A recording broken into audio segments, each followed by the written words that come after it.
Start कर देता हूँ रिकॉर्डिंग, है ना। 3 2 1। तो बेसिकली दो तरीके से हम लिखते हैं। सबसे पहले तो इसे हम टाइप टूल बोलते हैं। देखो, इसका शॉर्टकट कीबोर्ड में टी होता है, ठीक है। यहाँ पे क्लिक करोगे, देखो लॉरेम इप्सम करके लिखा हुआ आता है। कंट्रोल जेड, थोड़ा सा बड़े साइज में रखेंगे ताकि ज़्यादा टेक्स्ट है। यहाँ पे टेक्स्ट का ऑप्शन दिया हुआ है, यहाँ से regular Madrid pro font selected है। यहाँ से हम टेक्स्ट का साइज इंक्रीज कर सकते हैं। यहाँ से हम टेक्स्ट के बीच में जो गैप है हम उसे बढ़ा सकते हैं। पहले तो मैं टेक्स्ट का साइज इंक्रीज करना पसंद करूँगा, है ना। एटलीस्ट आई थिंक 72 ले जा लेते हैं। हालांकि हम इससे बड़ा साइज भी रख सकते हैं, ठीक है।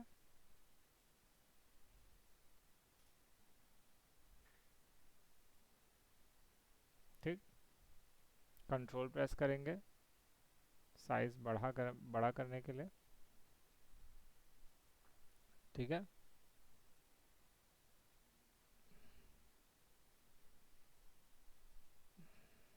देख रहे हो, इस तरीके से हमने बड़ा किया। सबसे पहले तो मैं लॉरेम इप्सम ही रहने देता हूँ ताकि हम उसके बीच का बेसिक्स बता सकें। थोड़ा सा और छोटा करेंगे। यह है लॉरेम एंड इप्सम, ठीक है। यहाँ पे देख रहे हो, सेट द लीडिंग, इसे लीडिंग कहा जाता है। यानी कि अगली लाइन को पिछली लाइन किस तरह से लीड कर रही है, कितने डिस्टेंस से लीड कर रही है। बोलते हैं ना, लीड उसकी ज़्यादा है, दैट मीन्स उन दोनों के बीच का जो गैप है वो बहुत ज़्यादा है। तो यहाँ से हम लीड को कम या ज़्यादा कर सकते हैं। देखो, मैंने यहाँ से लीड को इंक्रीज कर दिया, इतना कर दिया कि वो फ्रेम से बाहर चला गया और डिसअपेयर हो गया। ऑन दी अदर हैंड, ये देखो, इसको मैं कम कर रहा हूँ। इससे क्या होता है कि आप अपने टेक्स्ट के बीच की स्पेसिंग से काफ़ी कुछ उसमें चेंजेस कर सकते हैं, ठीक है। अभी ये किस साइड अलाइंड है, लेफ्ट हैंड साइड के लेफ्ट हैंड साइड पे अलाइंड है ना। फिर ये देखो, ये दिखा है ऑटोमेटिक वाला। यहाँ से देखो ऑप्टिकल मैट्रिक्स रोमन ऑनली, मतलब ये क्या कर रहा है, दो टेक्स्ट्स के बीच का एक प्रीसेटेड वर्जन से उसको सेट कर रहा है। हालांकि और भी कुछ आध ऑप्शंस दिए रहते हैं, लेकिन वो नहीं दिया हुआ है। बाय डिफ़ॉल्ट ज़ीरो थ्रेशोल्ड रहता है ना। एक्सिस में ज़ीरो क्या, इधर ज़्यादा होगा, इधर कम होगा, ऐसा टाइप से रहता है ना, X and Y axis type से। अब यहाँ पे देखो, इसी का कस्टम वर्जन दिया हुआ है। यहाँ से देखो, मैं अगर कम करूँगा, टेक्स्ट के बीच का गैप कम होता चला जाएगा, है ना, ये देखो। और अगर मैं इंक्रीज करूँगा तो देखो, टेक्स्ट के बीच का मतलब हर एक जो लेटर दिया हुआ है उसके बीच का गैप बढ़ता चला जाएगा। देखो, लेटर्स दूर चलते जाते जाएंगे। आपकी क्रिएटिविटी पे डिपेंड करता है आपको कैसा क्या टेक्स्ट चाहिए, ठीक है। मेन जो हम मैगजीन्स और इन सब में कुछ भी यदि बनाते हैं तो वो सब किस चीज़ पे आके निर्भर होता है। देखो, ये है, इसको मैं फिर से ज़ीरो कर दूंगा तो फिर से सेट हो जाएगा, ठीक है। इस तरीके से आप लोग कर सकते हो। स्नैप टू ग्लिफ, ये देखो कुछ कुछ यूनिक वो स्टाइल्स दिए हुए हैं जिनको आप यूज़ कर सकते हो अंडरलाइन या उसको स्ट्रोक करने के लिए। ये है, ये है, ये है, पता नहीं इससे क्या हो रहा है, मेरे को समझ में नहीं आ रहा। अच्छा नहीं, ये एक्स्ट्रा इंपोर्ट करने वाला, ये इंटरनेट रिलेटेड चीज़ है, इसको हम नहीं यूज़ करेंगे, ठीक है। फिलहाल हम वापस जा रहे हैं इधर, है ना, ये काम का नहीं है। पैराग्राफ में जाते हैं। पैराग्राफ में देखो अलाइनमेंट का दे रहा है ना। अलाइनमेंट में देख रहे हो, लेफ्ट है, अलाइन लेफ्ट है, अलाइन सेंटर, अलाइन राइट। थोड़ा सा देखो, justify the last line align left, समझ रहे हो। कभी कभार क्या होता है कि आपको बस वो लाइन फिल करनी है, तो कुछ इस तरीके से फिल कर सकते हैं हम, है ना। अभी तो justify what the last line aligned centre, है ना। मतलब नहीं रहता, इतना कुछ लिखे लास्ट में थैंक यू, तो थैंक यू आप ना एकदम राइट ना एकदम लेफ्ट लिखना चाहते हो, सेंटर में लिखना चाहते हो। इसमें क्या कर रहा था, इसमें जस्टिफाई अलाइन लेफ्ट किया, तो वो क्या करे, लेफ्ट साइड में उस थैंक यू को चिपकाएगा। Last word justify the last line, तो उसमें क्या कर रहा है, वो लास्ट लाइन को पूरा फैला के लेफ्ट साइड से अटैच होकर चिपका दे रहा है। ऐसे करें जस्टिफाई ऑल लाइन्स। हालांकि कुछ खास फर्क हमें देखने को नहीं मिला, है ना। बाकी सब आप यहाँ से उसके चेंजेस कर सकते हैं। एरो ले जाओगे बता देगा। देखो, लेफ्ट इन आइडेंट कहाँ से कर रहा है, इंडेंट, ये देख लो, मार्जिन से कितना दूर और कितना वो रहेगा, है ना। वो उसके टेक्स्ट का जो बॉक्स है उसके मार्जिन की बात कर रहा हूँ। फिर ये देखो, उसी प्रकार से फर्स्ट लाइन इंडेंट, फिर इधर पे दिया है राइट इंडेंट। तुम चेंजेस करके देखो ये क्या करना चाह रहा है। देखो मेरे को तो कुछ खास फर्क महसूस हो नहीं रहा है। नहीं, मेरे को सही में कुछ फर्क महसूस हो नहीं रहा है ना।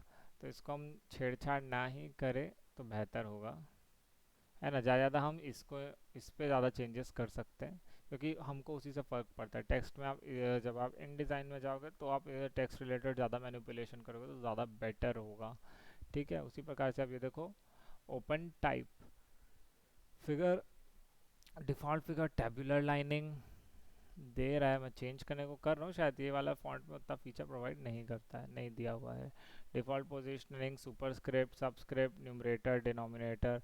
अब ये अगर आप लोग को टेक्स्ट बेस्ड अगर नॉलेज है तो उस तरीके से आप इस चीज़ को वो कर सकते हो कि कौन सा लेटर्स, और वो एकदम बेसिकली जो कंटेंट राइटर इस तरह की चीज़ें, उन लोग को ये सब चीज़ें मालूम होती है, तब उन लोग को ये फोटोशॉप और इलस्ट्रेटर में ज़्यादा फ़ायदेमंद रहती है। लेकिन ये फोटोशॉप में इतना इतना ज़्यादा स्पेसिफिक टेक्स्ट के लिए इतना फीचर इसलिए दिया है ताकि जो कंटेंट राइटर्स हैं, जो मैगजीन्स, कवर्स, ब्रोशर्स में कंटेंट लिख रहे हैं, उनको तकलीफ़ ना हो इसलिए, है ना। सुपरस्क्रिप्ट, सबस्क्रिप्ट, तो उतना डिटेल में तो मैंने लिटरे मतलब लैंग्वेज को पढ़ा नहीं है, तो उतना मैं ज़्यादा विजडम रखता नहीं हूँ, है ना। मैं बेसिक नॉलेज रखा हूँ कि ये वाला मेरे लिए काम का एरिया है, क्योंकि मेरे को अलाइनमेंट और लुक पे ज़्यादा ध्यान देना पड़ता है ना। तो ये एक चीज़ है। तो सबसे पहले तो फॉन्ट इसका बदल सकते हैं हम। ये देखो यहाँ पे दिया हुआ है। मैं अभी आप लोग को सबसे पहले जो मैं चीज़ बताने वाला हूँ,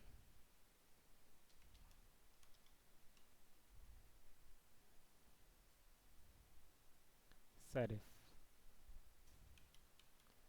times New Roman. Times New Roman आपने बहुत देखी होगी अपने जीवन में, इस तरह के फॉन्ट न्यूज़पेपर्स वगैरह हर जगह आपने देखा होगा।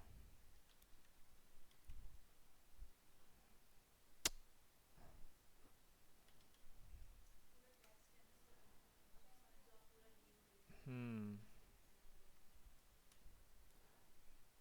अब लेते हैं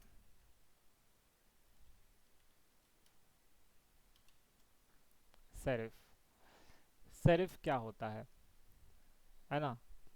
सबसे पहले रंजीत आप बताओ सेरिफ क्या होता है। हेलो। पता नहीं सर। नहीं पता। नहीं। ये देखो, जितने भी मैं फोटोशॉप में जाता हूँ। अरे यार, ये फोटोशॉप सारे सॉफ्टवेयर डी ड्राइव में थे क्या। हाँ, सारे सॉफ्टवेयर गए, सब गया, सब उड़ा दिया मैंने। कोई नहीं, इंस्टॉल करना पड़ेगा वे सब, हो जाएगा। वैसे मेरे पास मास्टर कलेक्शन रखा हुआ है, मैं सब इंस्टॉल कर भी सकता हूँ, कोई दिक्कत की बात नहीं है। इलस्ट्रेटर नहीं गया, शुक्र मनाओ। नहीं तो अभी बैठ के इलस्ट्रेटर वैसे है पेन ड्राइव में रखा हुआ है, इंस्टॉल कर रहे रहते, है ना। फोटोशॉप भी है शायद मेरे पेन ड्राइव में, हाथों हाथ उसी को इंस्टॉल भी कर देता हूँ। डी रनी सृजन एफ ड्राइव, देखते हैं फोटोशॉप है क्या 2019, ये रहा।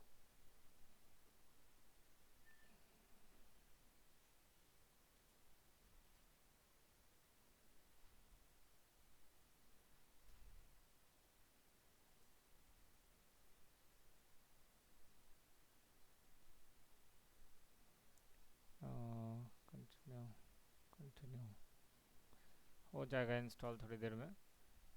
हम लोग फिर बाद में आगे बढ़ेंगे। अभी ये फाइल्स है ना, क्लास वीडियोस को छोड़ के बाकी हम इतने को तो उड़ा ही देते हैं। शिफ्ट डिलीट एंटर, खूब सारा कंटेंट होने वाला है ना। मैं जो करके दिखाना चाह रहा था, बहुत सिंपल चीज़ थी, है ना। तो सेरिफ क्या होता है, सेरिफ का मैं कुछ इस तरीके से एक्सप्लेनेशन दूंगा। पहले मैं अपना पेन टैबलेट थोड़ा सा कनेक्ट कर लेता हूँ ताकि मैं तुम लोग को ड्रॉ करके उस चीज़ को समझा सकूँ। ठीक है। वैसे रंजीत, तुम आ क्यों नहीं रहे हो।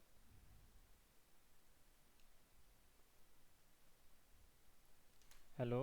सर बाकी दिन ना क्या बोल रहे 1 हो। बजे सो के उठता हूँ। 3 बजे सो के उठता हूँ। क्यों उठ रहे हो? जॉब जाते हो क्या रंजीत आप? मैं नाइट शिफ्ट में नाइट हूँ शिफ्ट सर, हो रही नाइट है? शिफ्ट। ऐसा क्यों नाइट शिफ्ट क्यों ले रहे हैं वो लोग? जब से काम करो तब से नाइट शिफ्ट ही है मेरी। अच्छा। 3 साल से। नवरात्रि के टाइम पे नाइट शिफ्ट हो जाता होगा आपका मतलब। हम्म, दिन और रात का पता नहीं चलता है सर आजकल। ओहो, ये भी एक प्रॉब्लम है नहीं? तो आज मैं आ सकता था, पर आज मेरे को घर के बहुत सारे काम थे। अभी मैं रोटी भी खा रहा हूँ और खाते खाते क्लास ले रहा हूँ, इसीलिए ठीक है। चार हमारा बजे मैं माउस आ गया, आ जाता था मैं एक जॉब से ब्रश 5 बजे। लेता हूँ। सबसे पहले तो वैसे मेरे को इसको लेके मैं थोड़ा सा इंक्रीज कर देता हूँ साइज, है ना? इसका साइज मैं इंक्रीज कर देता हूँ। This is our serif font. मैंने एक ब्रश लिया, इसको मैं लॉक कर देता हूँ। तो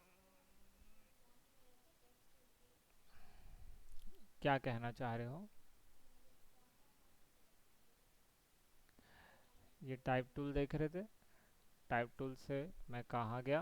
पहले तो मैंने कुछ टाइप किया टाइप टूल की मदद से। उसके बाद फिर मैं कहाँ गया? यहाँ पे गया कैरेक्टर्स में। कैरेक्टर्स में यहाँ पे देखो फॉन्ट आ रहा है, यहाँ से फॉन्ट हमने चेंज किया। नहीं हो, मैंने अभी सिलेक्ट किया टाइम्स न्यू रोमन। डिपेंड करता है, अगर आप नया नया फोटोशॉप यूज़ करो आप मुझे बताना कि सबसे पहला कौन सा आता है, कौन सा बाय डिफ़ॉल्ट कौन सा वो लोग फॉन्ट रखे रहते हैं। मेरे को टाइम्स न्यू रोमन का एग्जांपल मैं दे रहा हूँ ताकि मैं आपको सेरिफ फॉन्ट समझा सकूँ। सेरिफ फॉन्ट वो फॉन्ट होते हैं जो सुंदर दिखते हैं।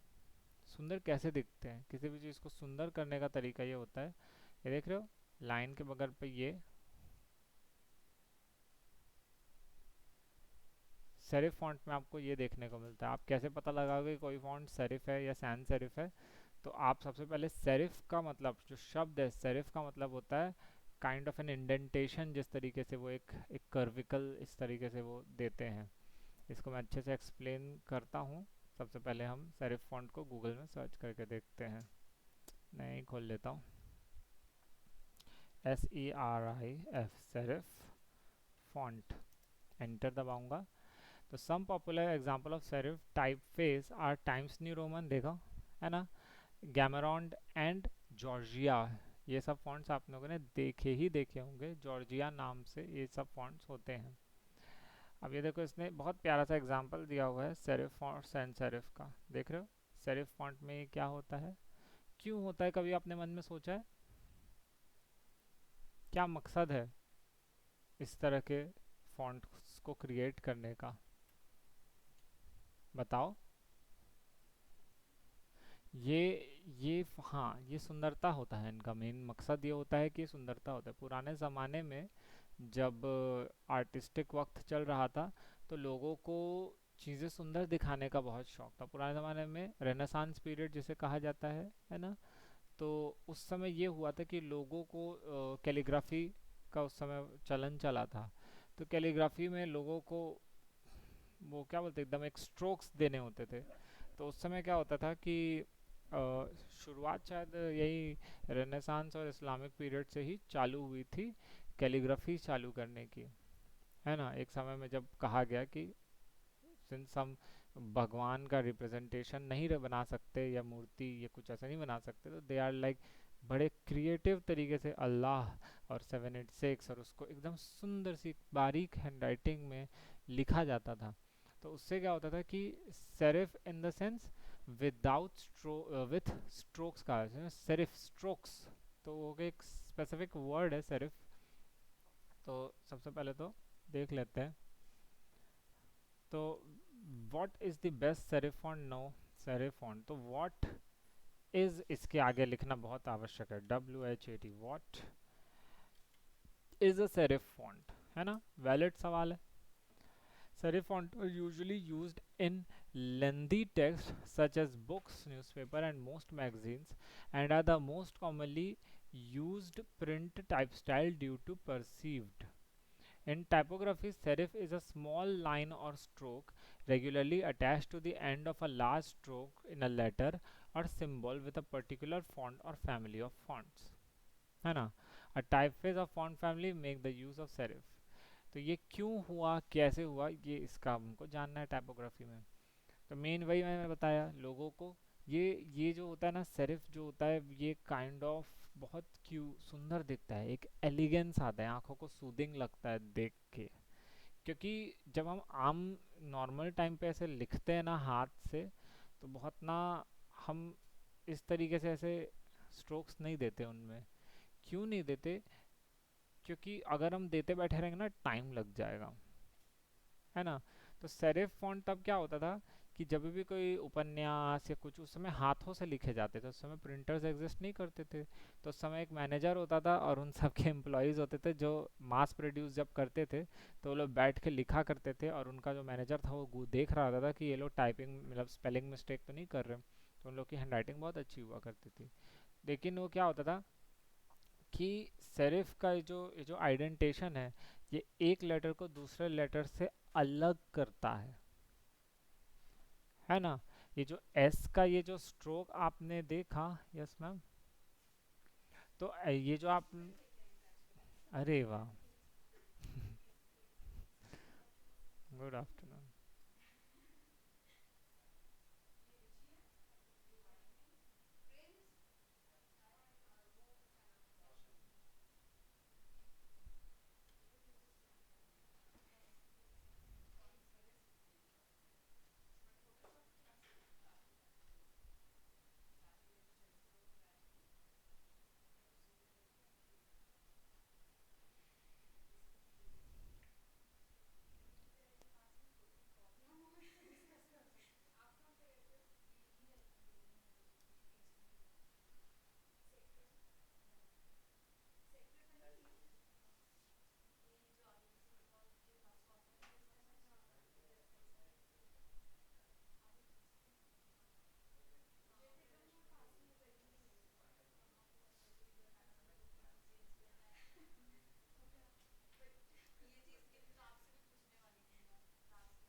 तो इसका मकसद ये होता है कि ये एक टेक्स्ट को दूसरे टेक्स्ट से अलग यानी सेपरेट करते हैं, है ना।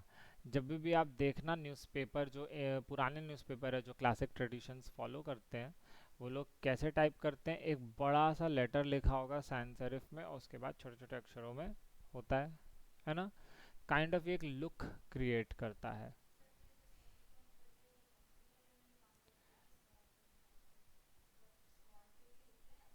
अभी मैं फोटो दिखाया था, ध्यान क्यों दोगे?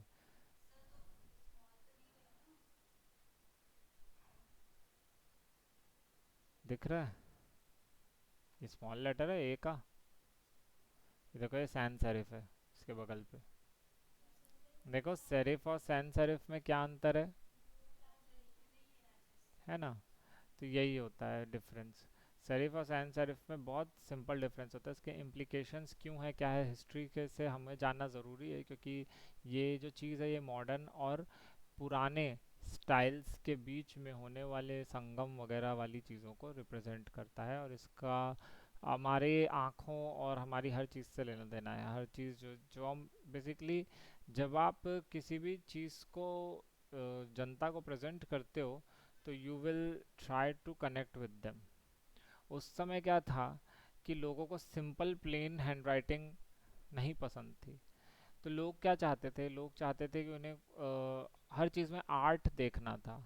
तो आप किस प्रकार से आर्ट को टेक्स्ट में अप्लाई कर सकते हो? आप उसमें स्ट्रोक्स डाल सकते हो, ज़्यादा से ज़्यादा आप पूरा टेक्स्ट तो नहीं बदल सकते। ड्रॉ कर सकते हो ना, एक प्रकार से एक जो सैन सेरिफ फॉन्ट्स है वो एक प्रकार के थोड़े आर्टिस्टिक दिखने लग जाते हैं, है ना। अब आपको लगा होगा कि, लेकिन फिर भी कई बार ऐसा होता है कि जब आप सैन सेरिफ सेरिफ फॉन्ट्स को किसी अच्छी जगह पे यूज़ करते हो तो वो उसके साथ उतना मैच नहीं खाता, है ना। On the other hand sans serif जो है, सेरिफ यानी स्ट्रोक्स, सैन सेरिफ यानी विदाउट स्ट्रोक्स, है ना, इसीलिए उसमें स्ट्रोक्स दिए हुए हैं सेरिफ फॉन्ट में।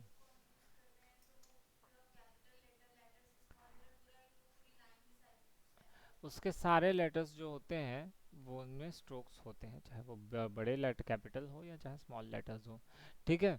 तो ये इस तरीके से वर्क करते हैं। तो इम्प्लीकेशंस क्या है, सिंस हम, मैं बताया था हम रेनेसांस पीरियड्स में बार बार घूम घूम के आ रहा हूँ, रेनेसांस पीरियड से ये सब चीज़ें चालू हुई थी क्योंकि उपन्यासों का पब्लिकेशन ये सब चालू हुआ था। लोग हाथों से इनको लिखा करते थे, है ना, और उनको उनके पैसे मिला करते थे। तो इस तरीके से पूरा ये चीज़ वर्क करती थी, है ना। और बहुत ज़्यादा अच्छा होता था, क्या अच्छा होता था, इस तरह के इनको, मतलब इन फॉन्ट्स को आइडियल माना जाता है क्योंकि ये फॉन्ट पुराने ज़माने से चले आ रहे हैं, है ना। अब आप पुराने ज़माने के कोई भी डॉक्यूमेंट्स उठा के देखोगे, लोग ऐसे ही टाइप करते थे।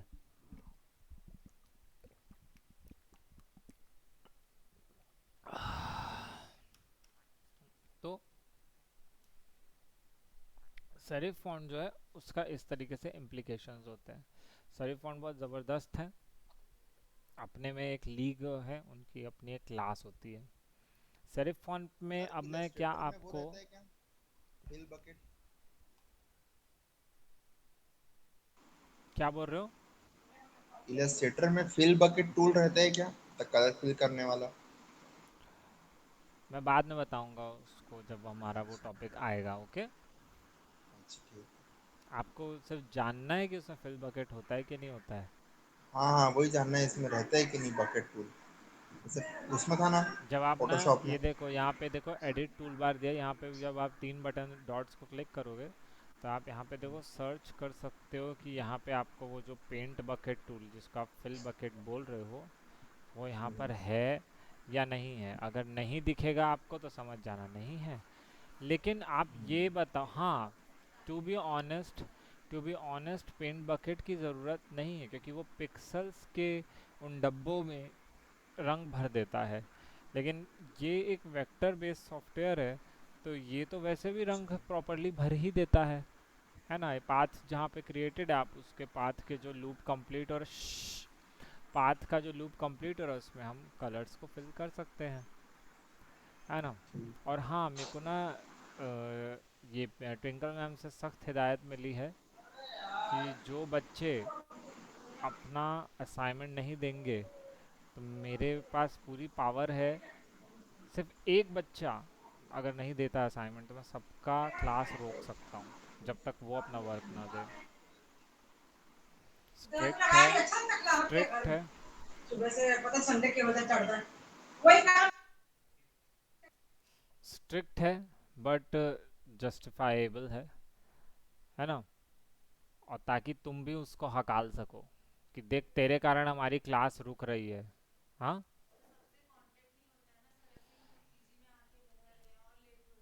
तो ये आप लोगों का टीम वर्क है, एक दूसरे के बीच कम्युनिकेशन स्थापित करो। ये चीज़ तो मेरी फॉल्ट नहीं है ना, जब हम एक टीम में होते हैं, जब आप एक कंपनी में जाओगे या प्रोडक्शन हाउस या स्टूडियो में जाओगे, आप ये एक्सक्यूज़ नहीं दे सकते कि आपको, मैं तो इनमें से आधे लड़कों का तो मैं जानती ही नहीं, आधी लड़कियों को तो मैं जानती नहीं, या सर उसने ना उस दिन मेरे को ढंग से ना मेरे को हेलो नहीं बोला था तो मैं ना उससे खुंदक खा के बैठी हूँ। नहीं, ऐसा आप नहीं कर सकते।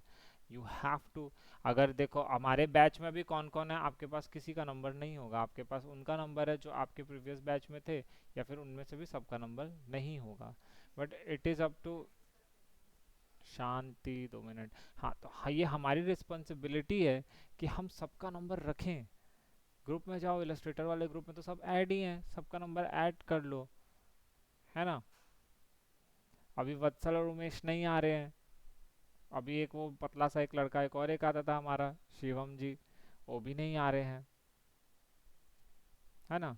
तो हम उन लोगों को कांटेक्ट करें, उन्हें बोले भाई तुम क्यों नहीं आ रहे हो, क्योंकि तुम्हारे कारण हमें लॉस हो सकता है पोटेंशियली। क्योंकि असाइनमेंट देना एक बहुत इंपॉर्टेंट चीज़ है।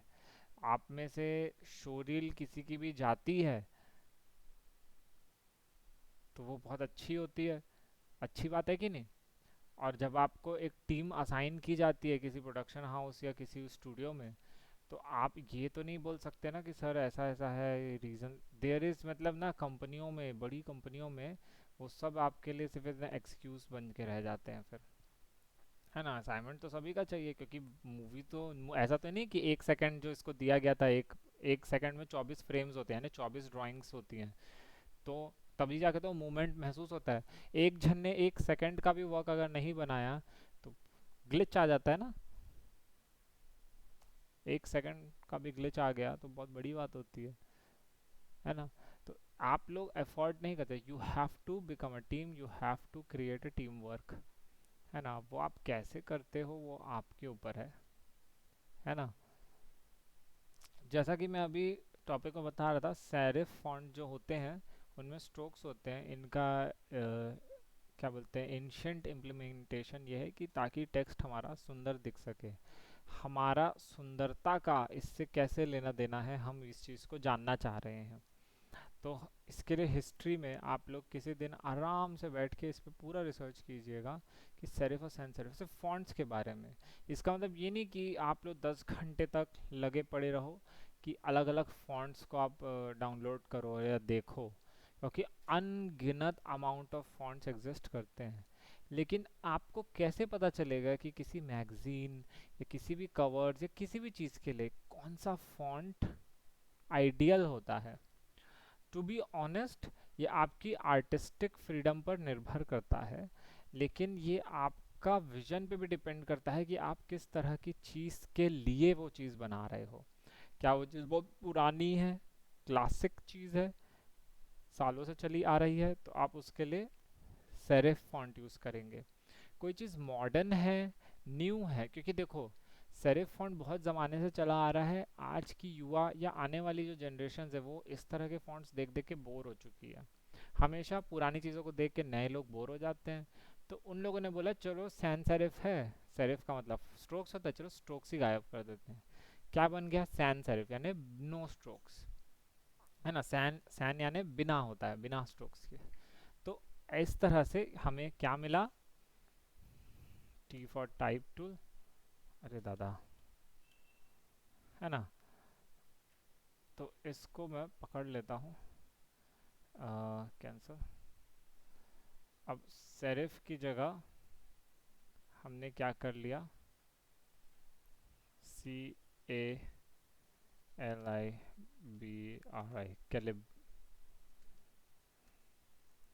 Calibri. What kind of font is this, क्या आप गेस कर सकते हैं। सैन सेरिफ है, ये देखो, ये सैन सेरिफ है। इस तरह का फॉन्ट भी आपने इसका नाम है एक्यूनिम वेरिएबल, जो भी है, बेसिकली एक सेरिफ फॉन्ट है। सेरिफ फॉन्ट ना थोड़ा सा ना यूनिक और न्यू दिखता है। क्यों दिखता है सैन सेरिफ, क्योंकि ये सेरिफ देख देख के हम बचपन से सेरिफ देखते हुए आ रहे हैं किताबों में और इस तरह की चीज़ों में। तो सेरिफ फॉन्ट भी आज की तारीख में, जैसे जो मैगजीन है, एक होती है पुरानी मैगजीन से और एक होती है नई मैगजीन्स। पुरानी मैगजीन्स जाए लाइक जो टाइम्स, क्या बोलते हैं, द टाइम्स करके जो मैगजीन्स आती है विदेशों में, बहुत जो ज़माने से चली आ रही है, तो उनका फॉन्ट यूजुअली जो होता है वो कैसा होता है, सैन सेरिफ फॉन्ट में होता है। और जितने भी नई मैगजीन्स आती है, जैसे कि पीपल्स मैगजीन और इस तरह की जो मॉडर्न ख्यालों को रिप्रेजेंट करती हैं, तो वो मैगजीन्स जो होती हैं वो क्या क्या रिप्रेजेंट करती हैं, सैन सेरिफ। तो इस तरीके से चीज़ें वर्क करती हैं और आपको ये चीज़ें ध्यान रखनी पड़ती हैं, है ना। ध्यान इसीलिए रखनी पड़ती हैं तो जब आप कोई मैगजीन का कवर बनाओगे, कुछ भी डिज़ाइन करते हो, जैसे कि मान लो इंटीरियर डिज़ाइन की आपको एक ब्रोशर बनानी है, और जब आप उस ब्रोशर को बनाओगे तो आपको पहले इंटीरियर जो आर्टिस्ट है वो बोलेगा कि ये जो कैटलॉग है मेरा, ये थोड़ा सा क्लासिक डिज़ाइनर, ओल्ड स्कूल नक्काशी वाली चीज़ों का है ना, तो पुराने ज़माने वाली चीज़ों का है, थोड़ा हम क्लासिक उसमें ट्रेडिशन दिखाना चाह रहे हैं, वॉट एवर द ट्रेडिशन है मे बी। तो तब आप क्या करोगे, मैगजीन्स का जो बनाओगे तो उसमें आपको एक बेसिक आइडिया रहेगा कि शायद अब ये हम क्लासिकल यूज़ करें, थोड़ा पुराना है उसको रिप्रेजेंट कर रहे हैं, तो हम उसमें क्या यूज़ करेंगे, सेरिफ फॉन्ट यूज़ करेंगे।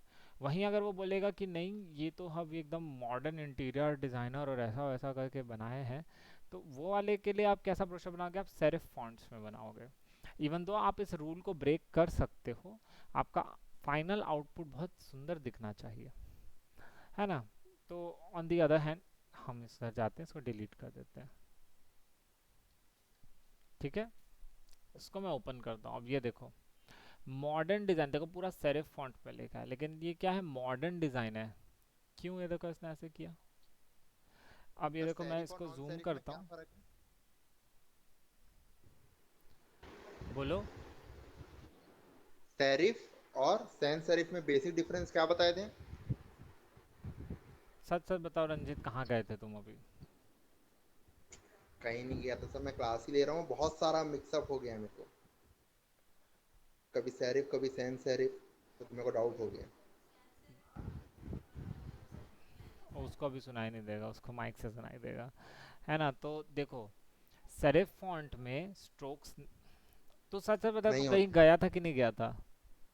अरे नहीं गया था मालिक, क्लास ले रहा हूँ, हाँ, कहीं नहीं गया था। तो सो गया था मतलब। अरे सोया भी नहीं था, आज तो मैं नाइट को सोया हूँ ना, रात को, आज संडे है, तो शनिवार संडे ऐसे छुट्टी कैसे, रहती मैं इतने देर से रामायण सुना रहा हूँ, तुम बोल रहे हो सीता किसका बाप था करके। है। तो ना डाउटफुल हो गया, मतलब पहले मेरे को लगा कि सैन सेरिफ में आप डिजाइन की बात कर रहे हो, फिर आउटलाइन की बात कर रहे हो, मैं तो मेरे को आउटलाइन बोला कंफ्यूजन ही हो। नहीं। चलो बताओ रिची, क्या मैंने आउटलाइन शब्द का प्रयोग किया। ये देखो सैन सेरिफ जो फॉन्ट होते हैं ना रंजीत, एक नया नहीं इसी में बनाते हैं, देखो सैन सेरिफ फॉन्ट में देखो इस तरीके से स्ट्रोक्स होते हम्म। हैं, समझे। आउटलाइन की हम्म। बात नहीं बोल रहा हूँ, स्ट्रोक्स होते हैं, है ना। स्ट्रोक। वहीं जो सेरिफ नहीं, सॉरी यार फिर से कंफ्यूज हो गया, मैं खुद तुम्हें कंफ्यूज कर डालूंगा। ये देखो सेरिफ फॉन्ट जो होते हैं उनमें इस तरह से स्ट्रोक्स होते हैं, सेरिफ वर्ड का मतलब ही स्ट्रोक होता है ना। सैन ठीक सेरिफ है। यानी बिना स्ट्रोक के। फॉर एग्जाम्पल ये देखो, ये लिखा है ये मॉडर्न, यहाँ कहीं पे हम्म। देखो स्ट्रोक्स नहीं है ना, ये देख लो ठीक है जी। कहीं पे भी स्ट्रोक्स नहीं है। ठीक है, मॉडर्न डिज़ाइन, ये देखो ये एम लिखा है, यहाँ का एम, और एक एम कहाँ का लिखा है, ये वाला एम, देख रहे हो, स्ट्रोक्स, स्ट्रोक्स, समझ गया। स्ट्रोक्स, क्योंकि इमेज रास्टर है मेरे, सिर्फ इलस्ट्रेटर में ले जाने से ये उसमें तो कन्वर्ट होने से रही, क्योंकि ये एक जेपेग फाइल है, जेपेग फाइल रास्टर बेस्ड होती है।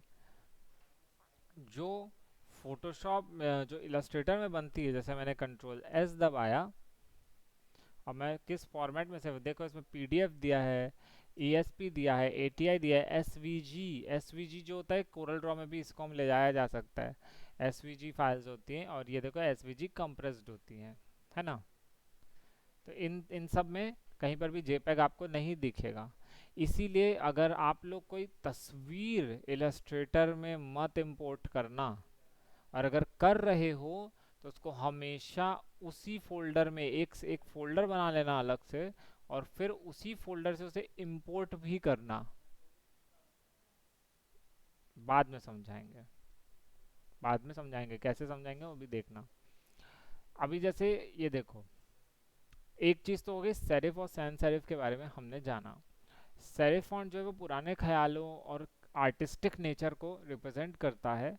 वहीं सिंस ये देखो ये मॉडर्न डिज़ाइन बोल रहा है, तो अब समझे ये लोग मॉडर्न डिज़ाइन में सेरिफ फॉन्ट का क्यों यूज़ कर रहे हैं, क्योंकि डिज़ाइन आर्टिस्टिक चीज़ को रिप्रेजेंट करने की बात कर रहा है।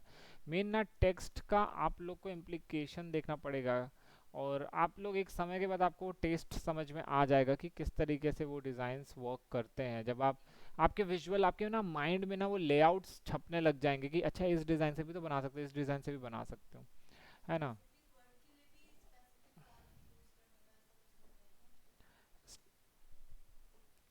देखो, सेरिफ फॉन्ट जो होता है वो क्या क्या फीलिंग्स को रिप्रेजेंट करता है, आर्ट को रिप्रेजेंट करता है, एलिगेंस को रिप्रेजेंट करता है। जैसे रेड कलर बहुत सारे इमोशंस रिप्रेजेंट करता है ना, प्यार भी करता है, रेज भी करता है, बहुत सारी चीज़ें रहती है, एनर्जी और इस तरह की चीज़ें। तो उसी प्रकार से जो सेरिफ फॉन्ट है वो एलिगेंस, पुराने ज़माने की चीज़ें, आर्टिस्टिक, इस तरह की कई चीज़ों को रिप्रेजेंट करता है। ये तो सिर्फ मेजर तीन चीज़ें जो मैं ऐसी बता रहा हूँ, है ना, जो जो मेरे माइंड में आ रही हैं। ऐसी बहुत सारी चीज़ें। वहीं वहीं जो सैन सेरिफ है वो क्या रिप्रेजेंट कर रहा है, वो थोड़ा सा क्या बोलते हैं, क्या बोलते हैं, नॉन आर्ट, थोड़ा मॉडर्निटी, थोड़ा यूथ और थोड़ा फ्री, फ्री स्टाइल और ऐसा। अब जैसे ये देखो, ये फॉन्ट में बोला, अब ये देखो, ये तो नॉर्मल, जैसा मैंने थोड़ी देर पहले सैन सेरिफ दिखाया था वैसा तो नहीं है। ये तो नॉर्मल ऐसा लग रहा है किसी ने हाथ से लिखा हुआ है, क्योंकि क्या ये थोड़ा फ्री स्टाइल रिप्रेजेंट कर रहा है, समझ रहे हो। मॉडर्न टाइप की चीज़ों को रिप्रेजेंट करता है सैन सेरिफ। तो इसीलिए वो बोल रहा है मॉडर्न डिज़ाइन मैगजीन। तो ये यहाँ से बोल रहा है कि ये आर्टिस्टिक है, और यहाँ पे उसने सेम चीज़ लिखाई है। क्यों? क्योंकि ये मॉडर्न लोगों के डिज़ाइंस को रिप्रेजेंट कर रहा है। मतलब इसने एक तीर, मतलब तो उसने सभी तरीके के से इस्तेमाल किया। मेन उसने इस चीज़ के कि मैगजीन का आपका बेसिकली आउटपुट प्यारा सा दिखना चाहिए, एलिगेंट भी दिखना चाहिए, लेकिन उतना मैसी भी नहीं दिखना चाहिए। अब तो चलो ये चीज़ हमने जानी। सबसे पहले मैं क्या करता हूँ, कंट्रोल दबा के इसको थोड़ा साइड पे लगा लेते हैं, ठीक है। इसको ताला लगा देते हैं। अब मैं एक शेप बिल्डर शेप लेता हूँ नॉर्मल, और मैं ऐसे करके ड्रैग कर देता हूँ यहाँ।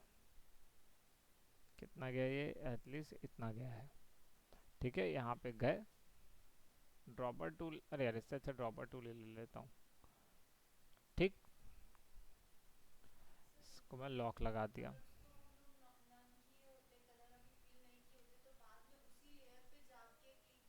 नहीं, लेयर पे वाला ये फोटोशॉप नहीं है, जैसे कि मैंने आपको बताया।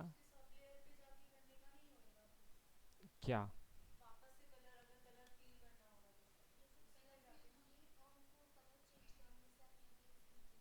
हम्म,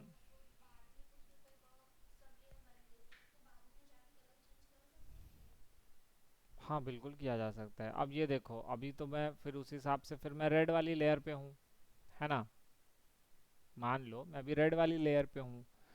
अब रेड वाली लेयर पे तो मतलब मेरे को इस लेयर पे जाना पड़ेगा, लेकिन ये देखो इसका पाथ दिख रहा है। तो आप एक पाथ से दूसरे पाथ पे फटाफट जा सकते हो कैसे? आप बस डायरेक्ट सेलेक्ट टूल लोगे, कंट्रोल दबा के, और उसको क्लिक कर देना, ये लो आ गया। सिंपल। कुछ कुछ और डाउट? ये देखो लेयर्स ऑटोमेटिकली बन रहे हैं। जितने शेप्स बनाऊंगा, देखो जितने शेप्स बनाऊंगा, देख रहे हो बढ़ते जा रहे हैं, देखो। रेक्टेंगल रेक्टेंगल रेक्टेंगल लिखा हुआ आ रहा है। लेयर बनानी नहीं है, जो लेयर बनाओगे वो एक ग्रुप की तरह वर्क करे। देखो ये लेयर वन है ना। तो इससे क्या, देखो इससे एक फ़ायदा हो रहा है। कैसे फ़ायदा हो रहा है कि मैं अभी सिर्फ लेआउट, मैंने अभी सिर्फ ये दो स्क्वायर के बनाए, देखो मेरा एक लेआउट क्रिएट हो गया। अब मैं इसको बंद कर देता हूँ और फिर एक नया लेयर बना देता हूँ। अब यहाँ पे मैं टेक्स्ट लगा सकता हूँ। तो उससे क्या होगा कि एक लेयर सेपरेट हो जाएगी, क्या नाम से? आपके लेआउट के नाम से। और दूसरी लेयर एक सेपरेट हो जाएगी आपके टेक्स्ट के नाम से। सिंस हम जानते हैं कि सेपरेटली वर्क करना अच्छा होता है ना, आप हर चीज़ चाहोगे, हर चीज़ व्यवस्थित रूप से रहे। पता चला अरे यार मैंने वो फलाना ईमेल आईडी इधर लिखा था, अब उसके लिए पता नहीं कोई ब्रह्मांड के दूसरे ही लेयर में, ग्रुप में कहीं रख दियो, तो उससे प्रॉब्लम हो जाती है। तो आप लोग एकदम व्यवस्था से काम करोगे तो आपको ही, आपके लिए ही ईजी होगा, कल को कॉपी पेस्ट करने में इजी जाएगा। अब वहाँ पे वो बंदे ने बोला यहाँ पे मैगजीन की जगह यहाँ पे शुभकामना इंस्टीट्यूट, या आप लोग का तुम्हारा कोई बिजनेस है तो उसका नाम लिख देना, श्री साई ट्रेडर्स या वट एवर वट एवर, है ना। अब इस तरह से श्री साई ट्रेडर्स लिख दिया। अब तुमको पता है लेयर टू के ही ग्रुप में वहाँ पे कहीं पे लिखा हुआ है वो टेक्स्ट, फटाफट वहीं भाग जाओगे। दिक्कत ही नहीं, लफड़ा ही खत्म। तो इस तरीके से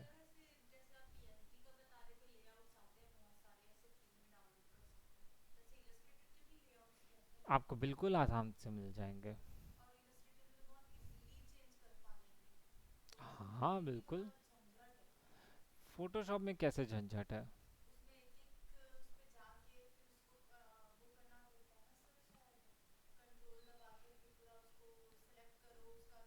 सुनो सुनो सुनो, कभी भी फोटोशॉप को इलस्ट्रेटर से कंपेयर मत करना।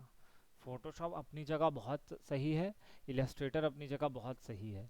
ये आपकी सहूलियत पे डिपेंड करता है कि आप किस में फटाफट आउटपुट दे पाते हो सकता है कि कई लोग फोटोशॉप में आपसे अच्छी मैगजीन का डिज़ाइन डिज़ाइन कर दें।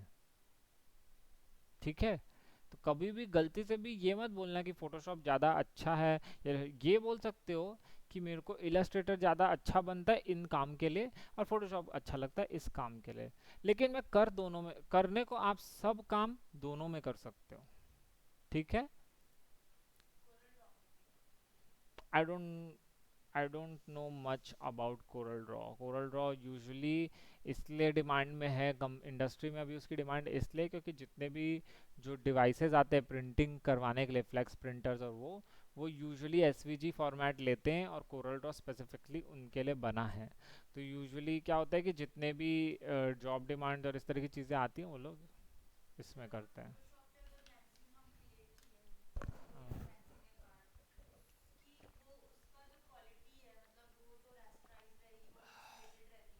यस।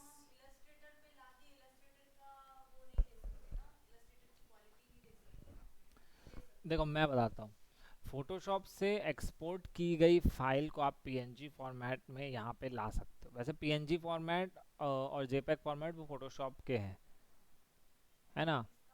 इसमें भी आप पीएनजी कन्वर्ट कर सकते हो, लेकिन पीएनजी को वापस इसमें इंपोर्ट करोगे तो आपको फाइल के डेटा लॉस होने के चांसेस हो जाते हैं। कैसे होते हो मैं बताऊंगा। मेरे पास मैं, क्योंकि मैं खुद वो चीज़ फेस किया हूँ मल्टीपल टाइम्स। जब मेरे को क्लाइंट के लिए बुक के कवर्स बनाने थे, तो बुक के कवर्स मैंने उसके लिए डिज़ाइन किए, लेकिन जब मैंने 2 या 3 दिन बाद फिर से उसे ऑन किया, एक्चुअली होता ये है कि हमेशा आप फाइल इधर से उधर मूव करते रहते हो सकता है मैंने वो फोटो वहाँ से डिलीट कर दी होगी जहाँ से भी, जैसे मैं क्या किया, डाउनलोड किया, डाउनलोड करके तुरंत इंपोर्ट कर दिए। एक्चुअली मुझे ऐसा करना चाहिए था कि जब मैं फोटोशॉप का इलस्ट्रेटर ओपन किया, तो इलस्ट्रेटर ओपन करने के बाद मेरे को वो इमेज एक सेपरेट फोल्डर में डालनी थी, और उस सेपरेट फोल्डर से मुझे उसे डायरेक्टली इंपोर्ट करना, ताकि जब वो सेव हो तो वो उसी फोल्डर में सेव हो। और जितने बार मैं ओपन करूंगा तो वो क्या करेगा, वो रास्ता खोजेगा कहाँ से वो इमेज को वहां से उठाएगा जहाँ पे वो एग्जिस्ट करती है, जिस डायरेक्टरी से वो एग्जिस्ट करती है। फोटोशॉप के केस में वो क्या करता है, वो स्टोर कर लेता है, उस इमेज को ही स्टोर कर लेता है एज अ सेपरेट बना के, है ना? इसीलिए आप फोटोशॉप में ओपन करते हो, और अगर आपने वो जो नहीं होते दुनिया जहान की मॉडल वॉडल जो पिक्सल्स डॉट कॉम से आप डायरेक्ट डाउनलोड फोल्डर से कर लेते हो, अगर आप वही चीज़ इलस्ट्रेटर में करोगे ना, आप जैसे ये देखो, ये वाला है मॉडर्न डिज़ाइन। अब मैंने इसको मिनिमाइज मिनिमाइज नहीं करता, इसको क्या करता हूँ, क्लोज कर देता हूँ। एग्जाम्पल दे रहा हूँ। सेव कर रहा, अनटाइटल्ड वन, यस, सेव हो गया, सेव, ओके दबाया, क्लोज कर दिया, है ना?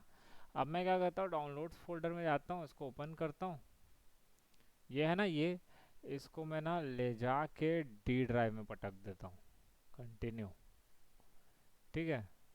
अरे बाबा, डिलीट कर देते हैं इसको यहाँ से। अब मैं यहाँ से डिलीट कर दिया, फोटोशॉप में भी ओपन किया रहता है, खुल जाता।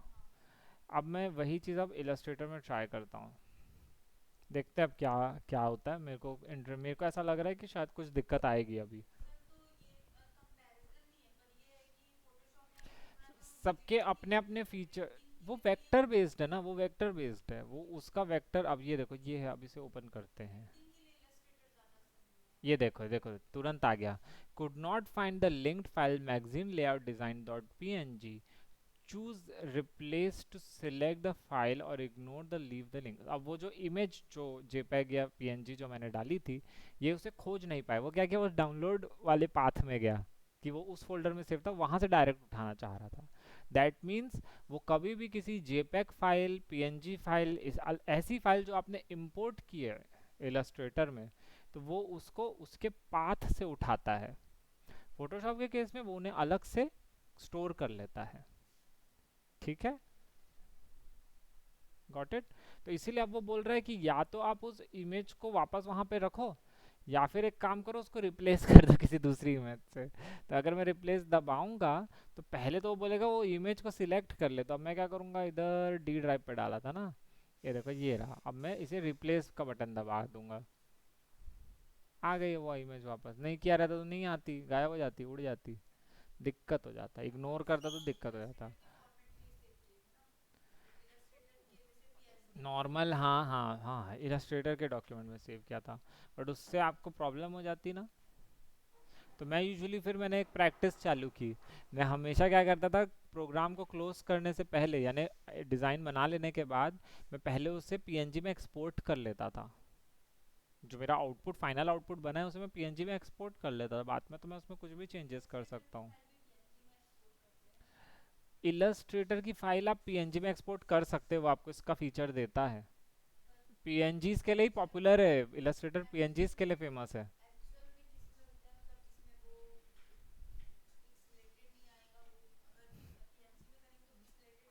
मेरे को तेरा सवाल समझ में नहीं आया, फिर से बोल।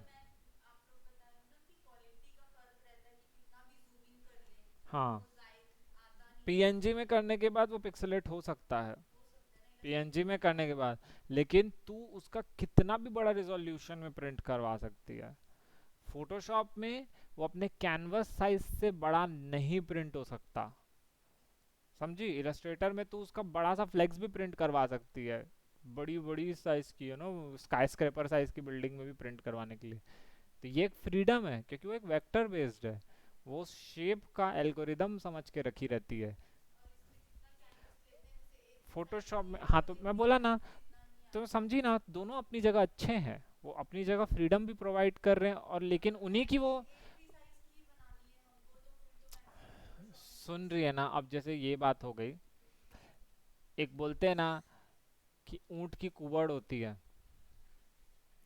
अब कई लोग बोलते हैं कि देखो बेचारे को बोझे के साथ जीना पड़ रहा है, लेकिन ऊंट जानता है कि उसकी कुबड़ के क्या फायदे हैं। लेकिन एक नुकसान भी है कि वो कुबड़ है, वो गंदी दिखती है ना। अब कई लोग बोलते हैं कि मैं पतला हूँ, लेकिन पतले लोग बारीक सा जगहों से निकल जाते हैं। अब कई लोग बोलेंगे मैं मोटा हूँ, लेकिन मोटे लोग थोड़े से हट्टे कट्टे, मतलब एक घूसा मारेंगे इंसान ढेर।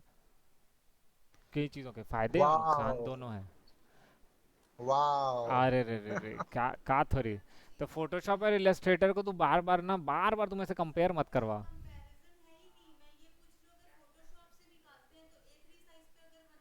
अरे सर, सीधा सीधा बोल दे कि फोटोशॉप, फोटोशॉप वो है अपना दूसरा, और एडब ये वाला वेक्टर है।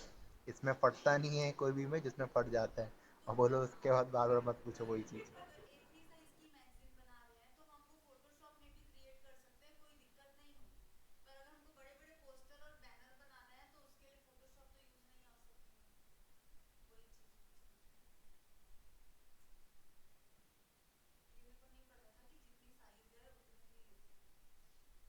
ठीक है ना। तो इस तरीके से वर्क करता है, ज़्यादा कोई रॉकेट साइंस नहीं है ये। ठीक है, अब ये देखो, नेगेटिव स्पेस क्या होती है, अब मैं तुम्हें अगले ये बताता हूँ। नेगेटिव स्पेस को मैं, अरे यार तुम लोग को डेफिनेशन ही दिखा देता हूँ, उससे अच्छा, ज़्यादा मज़ा नहीं आएगा ये देखने से अच्छा है। What is NEGA, negative sentences नहीं, yes, negative space in design. Designing में नेगेटिव स्पेस क्या होती है, अब ये देख रहे हो, ये जो चेहरे बने हैं और इनके बीच में जो बना है, इसे नेगेटिव स्पेस कहा जाता है। ठीक है, negative space in art is the empty space around between and the subject of image. Negative space may be most evident when the space around a subject, not the subject itself, forms an interesting, what, interesting कहाँ दिया हुआ है,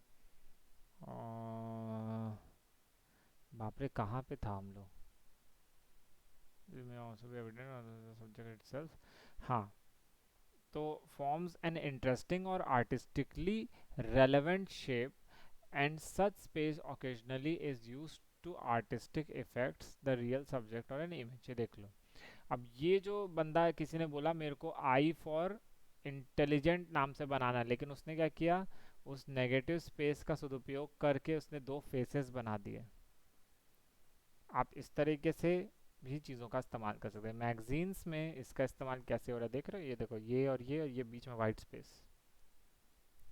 लेकिन जब आप उसमें images और ये सब पुट करने के बाद, टेक्स्ट की प्लेसमेंट्स के बाद, वही नेगेटिव स्पेस काइंड ऑफ एक काम, शांति प्रिय महसूस हो रहा है। अगर इमेजिन करो, अगर ये तस्वीर पूरे इसमें भरी पड़ी होती, मज़ा आता। आजकल आप लोगों नेगेटिव स्पेस का इंस्टाग्राम में कैसे यूज़ कर रहे हो, जब आप अपनी पहले नॉर्मल फ़ोटो अपलोड किया करते थे, लेकिन आजकल एक वाइट कलर का विचित्र सा फ्रेम है जिसमें आप अपनी इमेज ऑलरेडी छोटी है उसको और छोटी बना के डालते हो, गाना उना डाल दिया 10 जगह दुनिया जहान का। कैसा लगता है वो, वैसे वाला लगता है ना, वो जो एक वैसा वाला कैमरा नहीं आता था जिसको तुरंत इमेज निकालता था, क्या तो बोलते थे उसको, तो वो वाला कैमरा उसके जैसा इफेक्ट देता है वो। इंटरेस्टिंग है कि नहीं? गजनी वाला कैमरा, गजनी वाला। गजनी वाला कैमरा, ये देखो, ये बंदा जानता है कौन सा कैमरा है। है ना? अच्छा, एक चीज़ मेरे मन में क्यूरियोसिटी आई, अगर हम ऐसा लिखेंगे तो क्या ये हमको रिजल्ट देगा? गजनी वाला कैमरा लिखेंगे तो GAJNI, गजनी वाला, CAMERA, गजनी वाला कैमरा। गजनी वाला कैमरा, इसको कैमरा वाला एट अमेजोन। ये है क्या, इमेजेस ऑफ गजनी वाला कैमरा? ओ माय गॉड, हद होती है यार। Ghajini style camera unboxing, oh my god, ये गंवार लोग। गजनी मूवी शूटिंग लेकिन मुंबई। अब इसको मैं बोलूँगा क्या इस फिल्म का? पोलरॉइड कैमरा बोला जाता है इसे। ठीक है, इसे गजनी वाला कैमरा मत बोलना, पोलरॉइड कैमरा बोलना, ठीक है रंजीत? अब ये देखो, उसी प्रकार से अब हम इस चीज़ को एनालाइज करो, टेक्स्ट पे नहीं जाने का, ठीक है? ये देखो, नेगेटिव स्पेस का उन्होंने क्या इस्तेमाल किया, यहाँ पे ऐसे इस्तेमाल किया, कंटेंट को ऐसे आड़े में लिख दिया, जिसके कारण अब ये देखो सारी एक थीम बन गई इस तरीके से, रेड स्ट्राइप्स लगाना आड़े में। जब आपका सारा आर्टवर्क ऐसे वर्टिकलिटी दे रहा है, तो ऑब्वियसली बात है आपका टाइटल भी वर्टिकलिटी देना चाहिए, ताकि वो उस डिज़ाइन के साथ फिट बैठ जाए। और आपने इतना बड़ा ब्रीदिंग स्पेस दिया है उस जगह को, है ना, नेगेटिव स्पेस का बहुत सदुपयोग किया है आपने। अब ये देखो, उसी के ऑपोजिट में देखो, ये एक और एक दिया है, उसने एक छोटी सी इमेज डाली। अब यही इमेज अगर पूरी पूरी इधर ऐसे करके रखी रहती और आप इतना ही पतला बारीक गैप दिए होते, तो शायद ये इमेज उतनी सूटेबल ना लगती, है ना। अब फिर उसके ऊपर इन लोगों ने मॉडर्न डिज़ाइन करके डाल दिया ताकि एक आर्टिस्टिक लुक आए, और फिर यहाँ पे टेक्स्ट दे दिया। अगर ये इमेज पूरे इसमें फिल्ड रहती तो नेगेटिव स्पेस नहीं रहती, और ना देखने में आँखों को सेटिस्फैक्शन नहीं आता। तो एट लास्ट जब आप भी कोई डिज़ाइन बनाते हो, तो आपको मैगजीन्स और इन सब में ऑब्जर्व करना होगा कि ये चीज़ क्या है। आर्टिस्टिक तो हर चीज़ होती है, जो बिल्डिंग बनी है देखो, ये जो स्ट्रक्चर बना है कितना आर्टिस्टिक है, लेकिन ये ना आँखों को तभी सूदिंग, मतलब ये आर्ट तो ठीक है, अच्छा है, लेकिन आर्ट को रखने का तरीका, मतलब समझ लो एक प्रकार से कि आपके पास एक बहुत सुंदर सी पेंटिंग है, लेकिन आप उसको एक तांबे के फ्रेम में जड़ के लगा दिए, मज़ा नहीं आएगा। लेकिन अगर आप एक सस्ता सा लकड़ी का, तो जो प्लाईवुड टाइप का एक रहता है जो एकदम प्लेन वाइट कलर का दिखता है, अगर उसमें फ्रेम करके लगाओगे तो बहुत ही एलिगेंट और क्लासी लगता है ना। नहीं तो फिर वो शादी में मिलते हैं वो घटिया से फ्रेम्स, है ना, प्लास्टिक में लगा लो। ड्राइंग तो अच्छी है ना, लोग तो ड्राइंग की तारीफ करेंगे, फ्रेम कौन देखता है, ये बात, लेकिन असल में लोग फ्रेम देखते हैं। अगर मोनालिसा की पेंटिंग जो रखी है ना, MONA, Mona Lisa painting, enter images, ये देखो, ये दुनिया की वर्ल्ड की सबसे महंगी पेंटिंग है, सैल्वाडोर मुंडी लियोनार्डो दा विंची के द्वारा बनाई गई। देखो क्या लगता है, मोनालिसा सबसे एक्सपेंसिव पेंटिंग है? मोनालिसा एक्सपेंसिव है ही नहीं। सेल लियोनार्डो दा विंची, और उसके ये उन्होंने जीसस क्राइस्ट की ये एक पेंटिंग बनाई थी जो सबसे ज़्यादा महंगी है। ठीक है, इसका फ्रेम देखो, ये भी फ्रेम भी उतना ही पुराना है। देखो नकाशी करके उन लोगों ने, नकाशी तो नहीं बोल सकते, थोड़ा अच्छा वो ओकवुड वगैरह का नकाशी करके बनाया हुआ है, लेकिन वो जो फ्रेम है वो बहुत अच्छा बना है। अपने समय के हिसाब से उन लोगों ने काफ़ी अच्छी ब्रीदिंग स्पेस दी, उधर नेगेटिव स्पेस का बहुत अच्छा इस्तेमाल किया वहाँ पे उन लोगों ने कारीगरी की, जिसके कारण पेंटिंग की क्वालिटी में इन्हेंसमेंट आई। क्योंकि सादी प्रिंटिंग रहती ना, हाँ हाँ अच्छी है, किसी ने बनाई है करके, लेकिन वो फ्रेम से काफ़ी लुक आ रहा है, चौड़ा चौड़ा उन लोगों ने फ्रेम दिया, चाहते तो पतला फ्रेम भी लगा सकते थे। क्यों ऐसा किए, रीज़न? वो लोग उस नेगेटिव स्पेस को क्रिएट किए जानबूझ के। ये जो ब्लैक कलर की नेगेटिव स्पेस जो थी, इसका उन लोगों ने एक वो फिल किया उस चीज़ को यहाँ से। तो ये चीज़ मैगजीन्स और हर प्रकार के आर्टवर्क में काम आती है। ये देखो मोनालिसा का फ्रेम देखो, देखो उतना ही चौड़ा है। पोर्ट्रेट उस समय पोर्ट्रेट्स का बहुत चलन था, है ना। सल्वाडोर मुंडी जो है, बताओ किसके पास होगी आज की डेट में पेंटिंग? म्यूजियम में होगी, या किसी किसी बहुत ही अमीर क्रिश्चियन बिजनेसमैन के पास होगी, क्योंकि जीसस की पेंटिंग है। बताओ किसके पास होगी? ये पेंटिंग जो है, ये क्या बोलते हैं, यूएई के राजा मोहम्मद बिन सलमान के बेडरूम पे लगी है ये। वर्ल्ड की सबसे महंगी पेंटिंग है।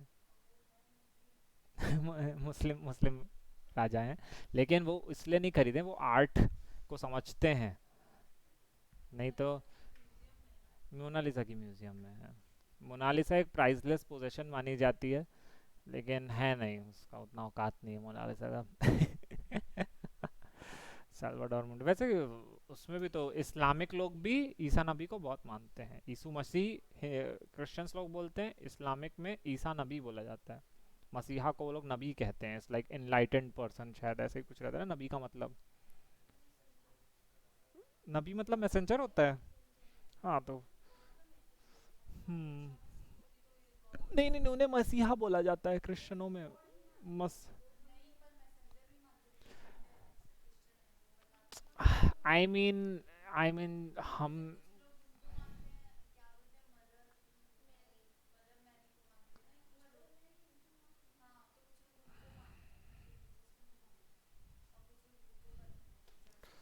रिपीट। हम्म, अब चलो ये सुनो, ये हो गया।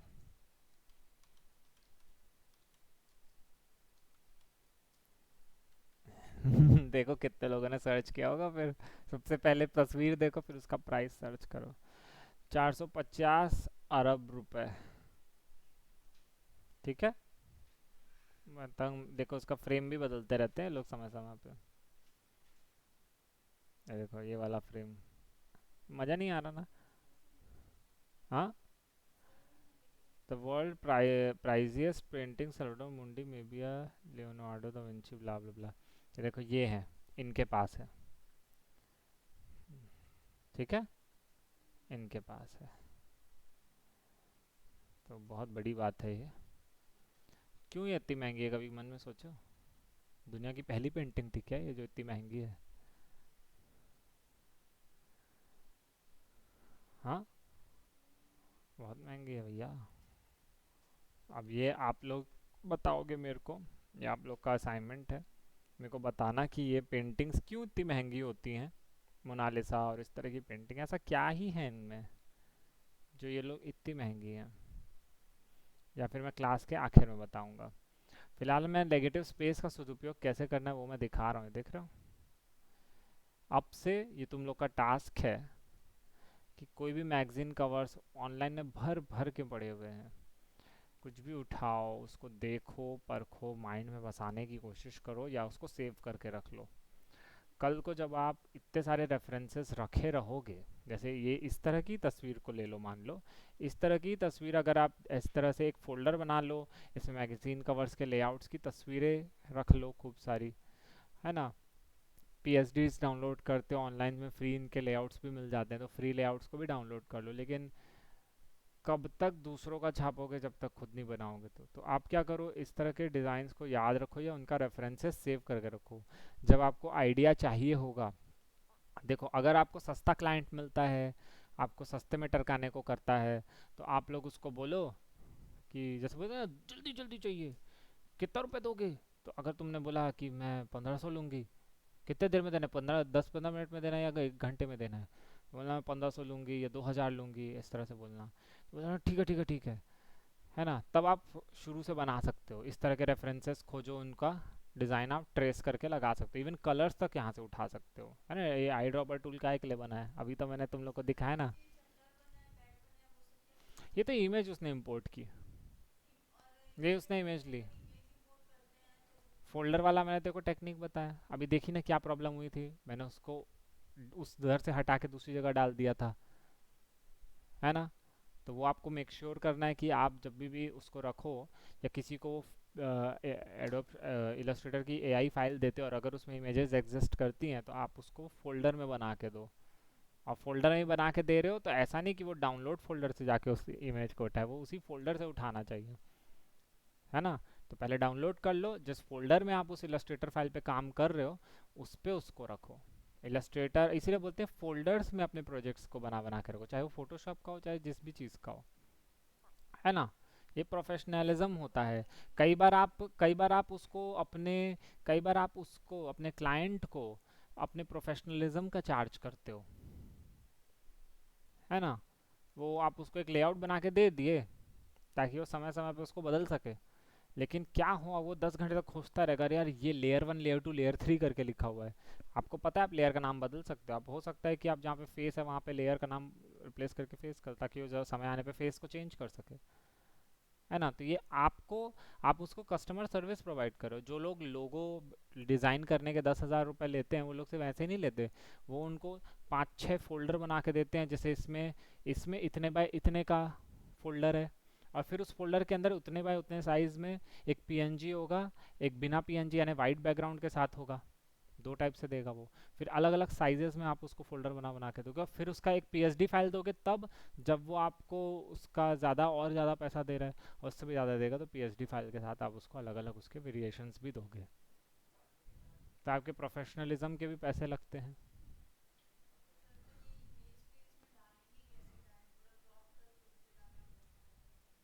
इट ऑल डिपेंड्स तूने किस तरीके से अपना डिज़ाइन रेडी कर रखा है।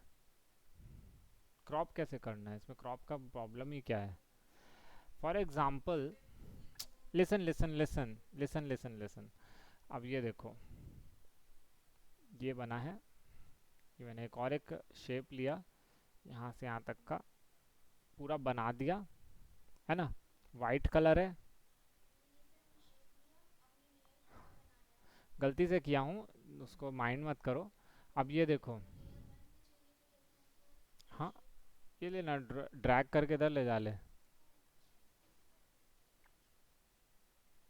कैसे यार, बच्चे लोग तुम लोग कैसा करते हो? अब ये दिख रहा है, ये दिख रहा है, मैंने शेप बिल्डर टूल लिया, एल्ट दबाया माइनस कर दिया, एल्ट दबाया माइनस कर दिया, है ना।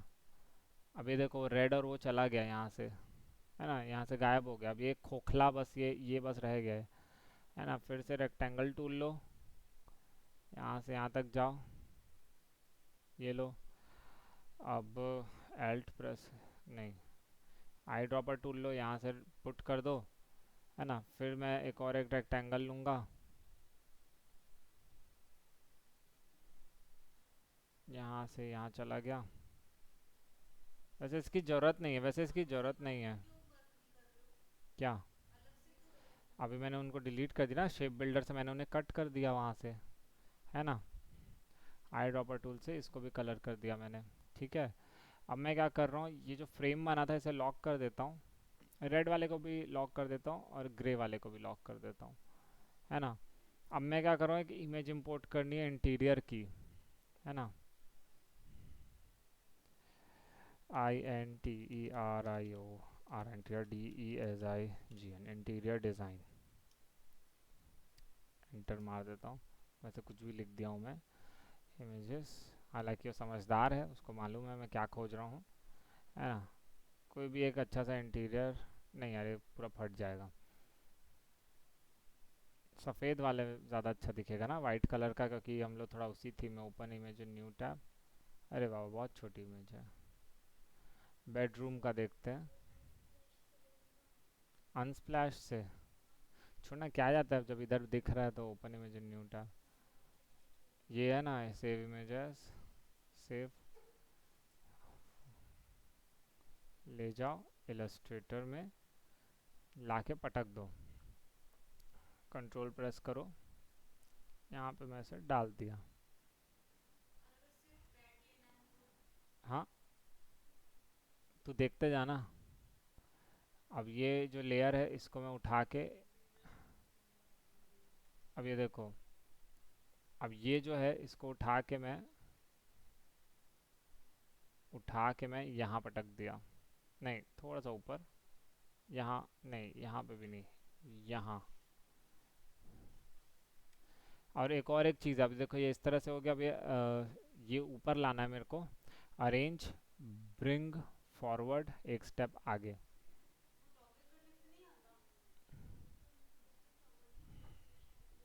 डिलीट,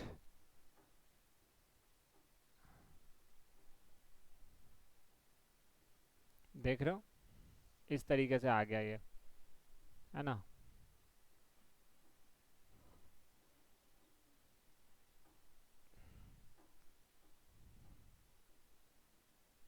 ऐसे रख सकते हैं शायद। थोड़ा बेड का ये पोर्शन अच्छा आ रहा है। हालांकि बस तुम अभी जस्ट को समझ जाओ कि हो क्या रहा है ये।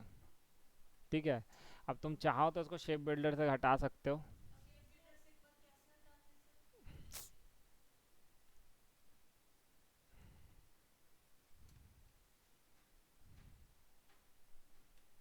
नहीं, वो नहीं हटेगा, इसको यहीं रहने दो। ठीक है, क्योंकि जब ये प्रिंट होगा तो कितना पोर्शन प्रिंट होगा, सिर्फ जितने में हम उसे रखे हैं।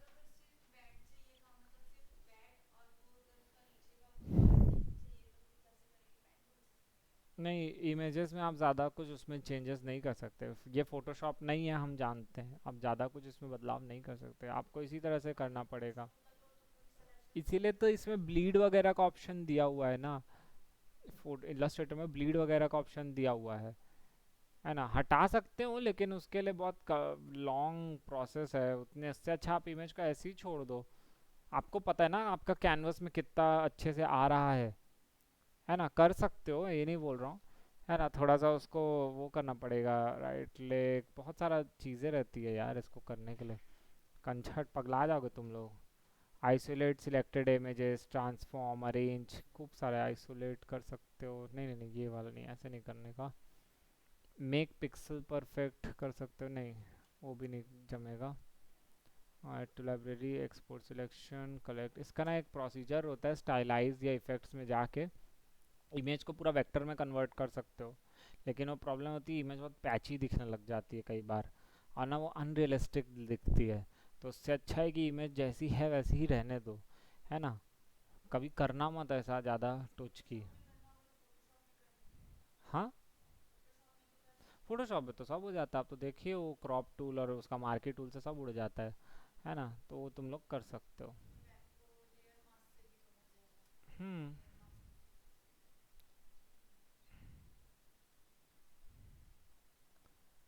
अब ये इस तरीके से वर्क कर रहा है, कर पाओगे।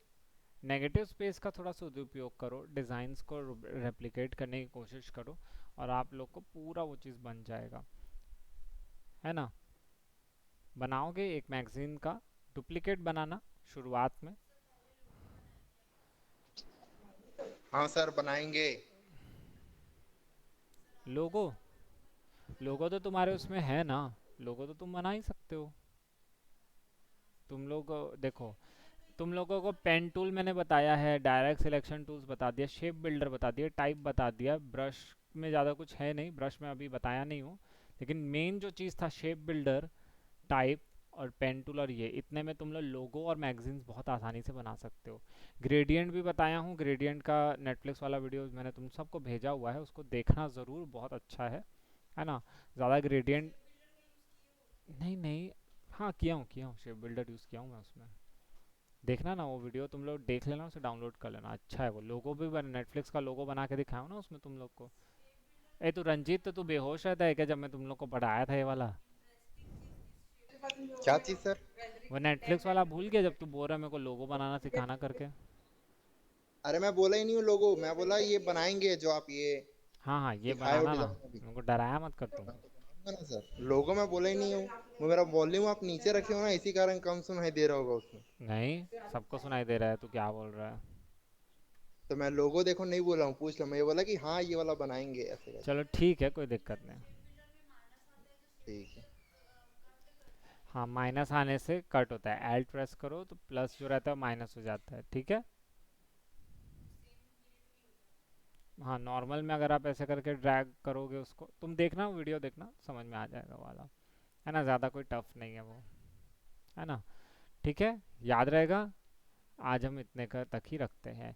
नेगेटिव स्पेसिंग और डिज़ाइंस को कैसे मैनिपुलेट किया जाता है, रंगों के बारे में थोड़ा और पढ़ना चालू करो अगर आप मैगज़ीन डिज़ाइंस और इन सब में ज़्यादा जाना चाहते हो तो, है ना। कलर्स, क्योंकि देखो जिस तरीके से उन्होंने कलर्स को, कुछ भी कलर्स बहुत इम्पोर्टेंट रोल निभाते हैं आपके साइकोलॉजिकल और हर चीज़ में। ठीक है, तो उस पर वर्क करना। मैं अभी रिकॉर्डिंग बंद कर रहा हूँ, स्टॉप।